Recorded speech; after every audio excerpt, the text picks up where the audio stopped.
Johnson et al., case number 2022-193498-CZ. All right, good morning, folks. For any of the attorneys that are in the courtroom, if you'd like to place your appearance on the record. Good morning, Your Honor. Deputy Attorney General Christina Grassi appearing on behalf of the plaintiff, Governor Whitmer. Thank you. Good morning, Your Honor. Karen McDonald, Oakland County Prosecutor. I'm not the plaintiff, and I perhaps am sitting at the wrong table, but as you know, we agree with the governor's position. Thank you. Good morning, Your Honor. Ellie Abbott, Washington County Prosecutor, in the same position as Prosecutor McDonald. All right, thank you. Anybody else? Okay. All right, thank you, folks. The matter is before the court today on plaintiff's motion for preliminary injunction under MCR 3.310A, requesting the court enjoin defendants from any enforcement of MCL 750.14, commonly referred to as Michigan's criminal abortion statute, pending a resolution to this case on the merits. As a historical background, MCL 750.14 provides that any person who shall willfully administer to any pregnant woman any medicine, drug, substance, or thing whatever, or shall employ any instrument or other means whatever, with intent to thereby procure the miscarriage of any such woman, unless the same shall have been necessary to preserve the life of such woman, shall be guilty of a felony, and in the case the death of such pregnant woman be thereby produced, the offense shall be deemed manslaughter. In any prosecution under this section, it shall not be necessary for the prosecution to prove that no such necessity existed. The statute applies to all abortion procedures and deems all procedures resulting from abortions as felonious, with the exception of those performed to, quote-unquote, preserve the life of the mother. It is undisputed that this statutory section remains, for lack of a better phrase, quote, still good law, quote, in the sense that it has not been legislatively altered since the inception or directly overruled by the courts. The ability of enforcement of MCL 750.14 has only been operational, or not, based on judicial rulings. This statute is the product of the 57th Michigan legislative session, notably comprised almost entirely of men. In 1972, our Michigan Court of Appeals addressed a challenge to MCL 750.14 after a physician was convicted under the statute.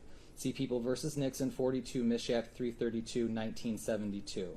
The Nixon court addressed Dr. Nixon's challenge to MCL 750.14 as vague in the constitutional sense, and because it places the undue restraint upon a physician in the discharge of his professional duties.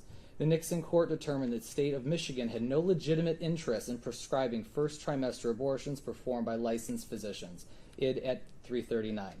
In 1973, Roe v. Wade was issued by the United States Supreme Court and held that a woman's fundamental due process rights encompasses a right to abortion. See Roe v. Wade, 410 U.S. 113, 1973 at 153-155. Roe was controlling until June 24, 2022, when Dobbs v. Jackson Women's Health Organization, 957 U.S. unnamed, 141 Supreme Court 2619, 2022, overturned Roe. From January 22, 1973, until the Court of Appeals found the instant defendants were not subject to the Court of Claims jurisdiction and therefore not subject to the preliminary injunction in the Planned Parenthood case, access to abortion was without question in Michigan until August 1, 2022. On April 7, 2022, plaintiff Governor Gretchen Whitmer, on behalf of the state of Michigan, filed suit in this court against 13 county prosecutors requesting declaratory and injunctive relief. The plaintiff relies on our 1963 state constitution, Article 5, Section 8, for the authority to bring such an action. The individual county prosecutor defendants are prosecuting attorneys in counties where abortion services or providers are located. The April 7, 2022 complaint seeks relief under two counts. Under count 1, plaintiff contends MCL 750.14 violates the Due Process Clause under Article 1, Section 17 of the Michigan State Constitution, citing the right to bodily integrity, bodily autonomy, and privacy. The court notes during the course of the hearing, plaintiff conceded the right to privacy under Michigan case law, and that issue is therefore not considered today. See Mahaffrey v. Attorney General, 222 Mich. App 325, 1997. Under count 2, plaintiff argues that MCL 750.14 violates the equal protection provisions of Article 1, Section 2 of the Michigan State Constitution by arguing the statute cannot pass constitutional muster, as it is a statute which, by its operation, creates a sex-gender-based classification without being substantially related to an important governmental objective. On May 17, 2022, the Court of Claims issued a statewide injunction in Planned Parenthood of Michigan v. Attorney General, number 22-000044-MM, Michigan Court of Claims, May 17, 2022. That injunction was issued in part because the Court of Claims determined that if an injunction was not issued, abortion service providers and their patients face a serious danger of irreparable harm. Id. at 13. On August 1st, 2022, the Court of Appeals issued an order providing the Court of Claims preliminary injunction does not apply to county prosecutors. See In re Jarzenka, order of the Court of Appeals issued August 1st, 2022, docket number 361470. Thus, following over 18,000 days, or nearly 50 years and multiple generations, reproductive autonomy for a woman's right to choose whether to bear children in this state was instantly called into uncertainty as enforcement of MCL 750.14 could occur and put providers of abortion and the medical community at odds with its 2 million actual or potential patients capable of having children. This court then issued a temporary restraining order on August the 1st, 2022 on the request of plaintiff in her official capacity as governor of the state of Michigan, restraining defendants, local county prosecutors from enforcing MCL 750.14. It is undisputed the Court of Claims injunction remains in place as it relates to barring the Attorney General on a statewide level from enforcement of MCL 750.14 today. In this court's August 1st, 2022 order, the court concluded immediate and irreparable injury will occur if defendant prosecutors are allowed to prosecute abortion providers without a full resolution of the merits of the pending cases challenging MCL 750.14. The court heard in-person oral argument on the testimony restraining order on August 3rd, 2022, and subsequently issued an extension of the temporary restraining order pending an evidentiary hearing on plaintiff's motion to enter a preliminary injunction. See MCR 3.310A. Injunctive relief is an extraordinary remedy and should only be granted when justice so requires. Fancy v. Egrin, 177 Mich. App 714, 1989. At the hearing, the party seeking injunctive relief has the burden of establishing that a preliminary injunction should be issued. MCR 3.310A4. Injunctive relief is, quote, an extraordinary and drastic use of judicial power that should be employed sparingly and only with full conviction of its urgent necessity. Quote, see Detroit Firefighters Association, Local 344 versus City of Detroit 482 Mich. 18, 2008. Quote, the objective of a preliminary injunction is to maintain the status quo pending a final hearing regarding the parties' rights. Quote, Michigan Alliance for Retired Americans versus Secretary of State 334 Mich. App 238, 2020. Where a party seeks a preliminary injunction to prevent an alleged status quo violation, as is the concern in the instant case, the party must satisfy a two-step process. First, it bears the burden of establishing a four-part test in favor of the issuance of a preliminary injunction. That is, 1, the likelihood that the party seeking the injunction will prevail on the merits. 2, the danger that the party seeking the injunction will suffer irreparable harm if the injunction is not issued. 3, the risk the party seeking the injunction would be harmed more by the absence of the injunction than the opposing party would be by granting the relief. And 4, the harm to the public interest if the injunction is issued. See AFSCME Council 25 v. Woodhaven, 293 Mich. App 143, 2011. Second, if a trial court determines that the standards for a preliminary injunction have been met and chooses to issue an injunction, it must promptly decide the merits of the status quo claim, MCR 3.310A. Subsection 5 requires, if a preliminary injunction is granted, the trial of the action on the merits must be held within 6 months after the injunction is granted, unless good cause is shown or the parties stipulate to a longer period. Detroit Firefighters, Supra. The court held oral argument on plaintiff's motion for a preliminary injunction in this case on August 17th and 18th, 2022 in open court. The court also limited the number of witnesses and the time allotted for each witness's testimony, as well as for argument. The witness's testimony listed at the hearing is preserved for a full trial on the merits, MCR 3.310A2, and the court appreciates all counsel adhering to the court's directives as to the limited evidentiary hearing. In issuing this ruling, the court considers not only the evidence hearing testimony, but also the briefing by the named parties and oral argument from the August 3, 2022 temporary restraining order motion hearing. The court heard from 3 witnesses proffered by the plaintiff. Those witnesses were Dr. Lisa Harris, Dr. Natasha Bogdasarian, and Dr. Diana Norland. The court will note some, but not all, pertinent testimony from these witnesses. As an initial matter, the court found all 3 of these witnesses extremely credible in their testimony and weighs their testimony heavily. See In re Medina 317 Mich. App 219, 2016, quote, part of this court's duty as the trier of fact is to assess the weight and credibility of the witnesses and evidence and to determine what weight to allow any inferences. The court, end quote. The court notes defendants in opposition to the preliminary injunction request did not choose to cross-examine these witnesses. Dr. Harris testified regarding her OB/GYN career providing emergency care and testified about ending a pregnancy that could harm or kill a person carrying a child. Dr. Harris indicated the concern from her perspective in the medical field generally as to MCL 750.14's provision regarding the uncertainty of, quote, what does it mean to preserve life of the pregnant woman, quote. Dr. Harris testified regarding having no benchmark to determine how a high risk needs be in order for her to provide abortion services without being subject to potential criminal liability under MCL 750.14. Dr. Harris testified about the distress of women and medical providers given the recent uncertainty in the law post-Roe, and specifically in the morning hours of August 1st, 2022, before this court issued its temporary restraining order. She also testified about her concerns about potential liability should she, quote-unquote, soft-send a patient to a jurisdiction where abortion services remain intact, indicating a concern of, as it was put during closing arguments, quote, aiding and abetting. Dr. Bagdasarian is the chief medical executive of the state at the Department of Health and Human Services. She testified as to the public health concerns, vulnerable population impact, and the concerns of the state in providing medical guidance as required by her job, given the uncertainty of how MCL 750.14, if applicable, would impact the medical community. She also testified regarding statistics of abortion in our state.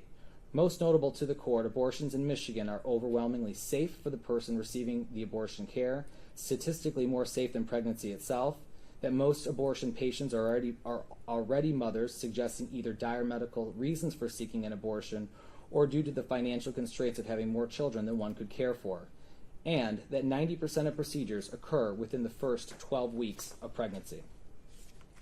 Dr. Norland, the third witness, notably is both a doctor and lawyer. The court highly credits his testimony for having the appropriate intersection of both medical and legal knowledge in this area. Dr. Norland also lives in a county where one of the defendants, in opposition to the plaintiff's request, has acknowledged he may seek to enforce MCL 750.14 if able to do so. Excuse me. Notable to the court was Dr. Norland's testimony that the term miscarriage, the term used in MCL 750.14, is a medical term of art. She testified in her opinion MCL 750.14 creates a question as to what exactly is the medical standard of care in relation to, quote-unquote, procuring a miscarriage. For example, in her opinion, an ectopic pregnancy, which will not result in the birth of a child from a medical standpoint, poses a great risk of death to the mother and requires treatment to end the pregnancy. The statute at question creates a medical legal uncertainty on the standard of care in those unfortunate situations which subject medical professionals to chilling repercussions from civil suits, loss of medical licensing, and of course, under MCL 750.14, felony prosecution, all while their patient faces extreme health considerations, including death. Dr. Norland testified these considerations would naturally be required to be considered by a provider before they could care for their patient should MCL 750.14 be in effect. Defendants in opposition to the plaintiff's request for a preliminary injunction proffered two witnesses, Dr. Priscilla Coleman and Dr. Gianna Kazan-London.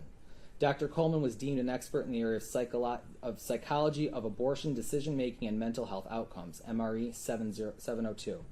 The decision to continue to deem Dr. Coleman an expert for purpose of trial is reserved, as discussed on the record. Dr. Coleman testified extensively about her research and publications regarding the mental health impact to women who have received abortions. On cross-examination, in the court's eyes, Dr. Coleman's credibility was seriously called into question, and her statistics and conclusions of her testimony reveal unhelpful and biased information for the court's instant inquiry. Notable was Dr. Coleman's indication that although there were, quote-unquote, very few psychological studies on instances of rape or incest resulting in birth, she nevertheless concluded, stunningly, that only 20% of those mothers harbor resentment toward that child. When questioned regarding peer criticism of her own work, Dr. Coleman alluded to bias and pro-choice interest groups being the issue, not empirical problems with her own methodology, which, not lost on the court, included one meta-analysis where an overwhelming amount of data was, in fact, her own. Specifically, testimony established that 22 studies were aggregated in the metadata study Of those 22, 11 were authored by the witness and only 14 data sets were used. Presumably, the testimony revealed 11 of them created by the witness herself. Dr. Coleman's testimony is dismissed as not credible in a practical sense, completely called into question during cross-examination, nor helpful in assisting the court in weighing the factors for defeating plaintiff's request for a preliminary injunction. The court affords her testimony no weight. The final witness was Dr. Kazan London. As an initial matter, the court thanks Dr. Kazan London for her military service to our country. Dr. Kazan London testified regarding her care for pregnant persons, mainly for high-risk pregnancy, and her one experience in assisting an abortion procedure. She testified at length about how she looks for abnormalities of the fetus in order to assist the patients with a care plan. On cross-examination, Dr. Kazan London was significantly discredited in the court's mind regarding a personal bias in this area. The court also observed her demeanor significantly changed, including the tenor of her voice on cross-examination versus on direct examination. Notable to the court was the inability for Dr. Kazan London to acknowledge, from the court's perspective, the impact of rape and a subsequent pregnancy on a victim, testifying that all births, even if the result of rape, are simply, quote-unquote, part of womanhood. Dr. Kazan London's testimony is dismissed as not credible in a practical sense, completely called into question during cross-examination, nor helpful in assisting the court weighing the factors for defeating plaintiff's request for a preliminary injunction. The court affords her testimony no weight for purposes of the evidentiary hearing. Turning to the law. To prevail today, plaintiff must demonstrate entitlement to a preliminary injunction, in this case, as to all four elements required under case law. See Ask Me, Supra. First, plaintiff must demonstrate the likelihood of success on the merits. In the absence of controlling federal law following Dobbs, as Judge Glacier noted in her opinion in Planned Parenthood, an initial question likely to be of interest to our state citizenry is the power of the state court to interpret Michigan's Constitution differently than the United States Supreme Court interprets the federal Constitution. The Supreme Court has found, quote, state courts are absolutely free to interpret state constitutional provisions to accord greater protection to individual rights than do similar provisions of the United States Constitution, quote, Florida versus Powell, 559 U.S. 50, 2010. In fact, our state Supreme Court has held, quote, it is this court's obligation to independently examine our state's constitution to ascertain the intentions of those in whose name our constitution was ordained and established, quote, see People versus Tanner, 496, Mich. 199, 2014. Michigan's Constitution Due Process Clause need not be interpreted in lockstep with the 14th Amendment's Due Process Clause. Quote, although these provisions are often interpreted coextensively, our state constitution, Article 1, Section 17 may, in particular circumstances, afford protections greater than or distinct from those offered by the U.S. Constitution, Constitutional Amendment 14, Section 1. Quote, AFT Michigan versus Michigan 497 Mich. 197, 2015. Per Holland Home versus Grand Rapids 219 Mishat 384, 1996, quote, this court is not constrained to adopt the United States Supreme Court's analysis of the constitutionality of abortion under the United States Constitution, but must instead focus its inquiry on the rights and guarantees conferred by our state constitution, end quote. And in the recent decision in Dobbs, the United States Supreme Court has invited, if not demanded, the state specifically address the issue of the constitutionality of protected abortion access to its citizens. Here, plaintiff has demonstrated by virtue of the language of MCL 750.14 a concerning and cognizable constitutional crisis as it relates to the medical profession and the women and persons capable of bearing children, including some transgendered men. The notions of bodily autonomy and integrity, due process, and equal protection have all been noted by the briefing and testimony, suggesting, overwhelmingly, that MCL 750.14 as it currently provides will be stricken in its entirety at maximum or in part at minimum. As the court will discuss later, there is also a proposed constitutional amendment likely to be presented to the electorate in the upcoming general election, which would significantly add abortion access in Michigan as a constitutional right if passed. As currently applied, the court finds the statute dangerous and chilling to our state's population of childbearing people and the medical professionals who care for them. In Mays versus Governor of Michigan, 506 Mich. 157, 2020, our Supreme Court held that, quote, plaintiffs pleaded a recognizable due process claim under Michigan's Constitution for a violation of their right to bodily integrity, quote. The Supreme Court has additionally found, quote, the right to one's person may be said to be a right of complete immunity, to be let alone, quote, citing Cooley torts, Cooley on Torts 29, Union Pacific Railroad versus Botsford 141 U.S. 250, 1891.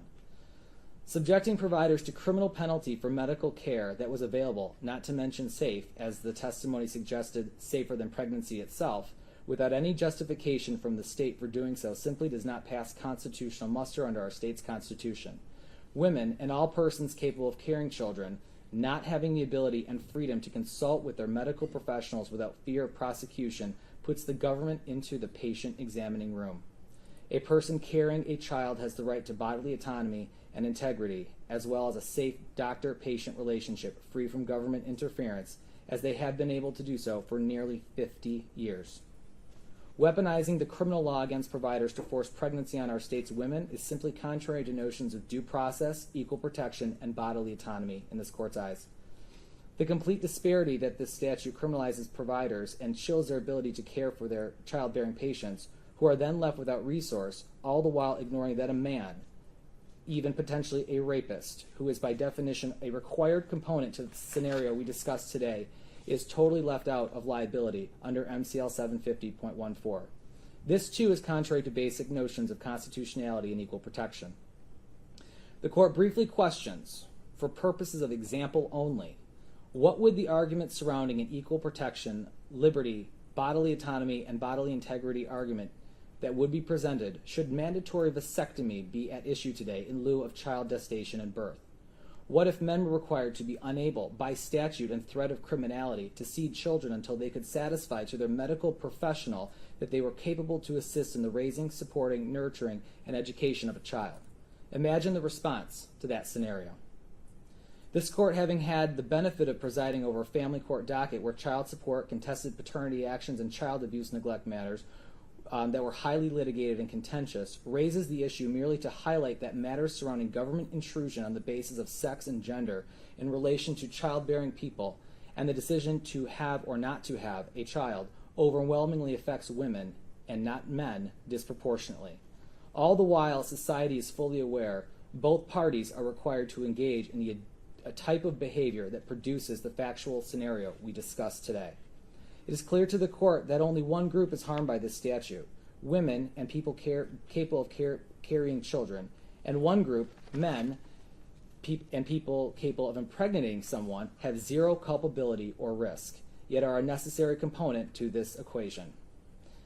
As it is also clear the surreptitious avenue to avoid an equal protection allegation that the statute targets providers and not people is an obvious smokescreen which should not pass constitutional scrutiny.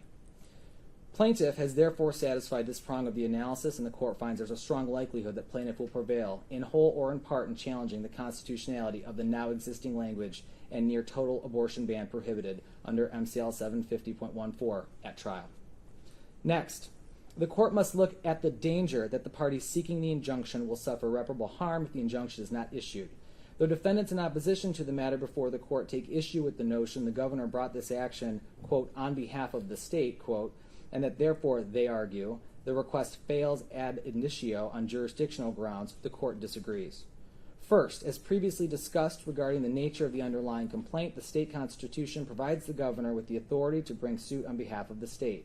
In viewing the request during the evidentiary hearing as, quote-unquote, the state, and therefore its citizenry, the danger of harm to, quote-unquote, the plaintiff could not be more crystal clear.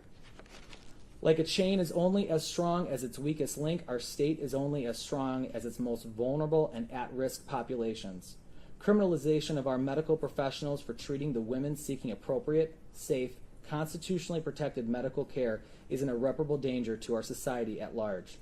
By threatening physicians with criminality to the extent they would in turn diminish or refuse care, even be subject to aiding and abetting for seeking out-of-state care for a patient, puts the burden on the approximately 2 million Michigan citizens capable of pregnancy in extreme, untenable risk. To satisfy defendants' concerns about the proper party of interest in this respect, the court answers it's everyone, individually and collectively, and the request made in the instant complaint is appropriately brought by the head of the executive branch. Second, as previously discussed, the court reiterates concerns that the parties seeking the injunction, i.e. the people of the state, would suffer irreparable harm if the injunction is not issued. but to highlight, regardless of anyone's closely held personal, medical, or religious beliefs, we trust our medical professionals to first do no harm. To impose criminality under MCL 750.14, as previously mentioned, thus denying care, preventing care, thwarting care, or deferring care to a more favorable jurisdiction, squarely contradicts our medical professionals' duties, oaths, and a standard of medical care. The very real danger of death, serious injury, infertility, abuse, forced pregnancy, poverty, etc., all testified at the evidentiary hearing, all stem from imposition of the statute at bar against the medical community to their patients. The harm to the body of women and people capable of pregnancy in not issuing the injunction could not be more real, clear, present, and dangerous to the court. The plaintiff has met its burden in demonstrating the second prong is also met. Next, the court considers whether the risk to the party seeking the injunction would be harmed more by the absence of the injunction than the opposing party would be by granting the relief. As the court has already discussed the harm to the state and its citizenry at length in the previous discussions, the court will focus now on the harm to defendants by granting the relief. From the court's perspective, there is precisely zero harm to the defendants by granting a preliminary injunction. Zero. Defendants suffer precisely no harm from the court preventing them from enforcement of a statute that, save for a handful of hours on August the 1st, 2022, they were otherwise unable to prosecute since 1973 should an injunction issue today. The option to investigate and prosecute alleged criminality under the guise of MCL 750.14 was never a viable option until recent developments, and waiting until the conclusion of this case to do so is, simply put, the ultimate example of maintaining the status quo, and precisely why courts are expressly vested with the ability to, with caution and careful consideration, to grant extraordinary preliminary injunctive relief. At maximum, trial on the merits of this case by court rule will occur within 6 months. To argue defendants suffer any harm given these facts is simply contrary to sound reason and logic.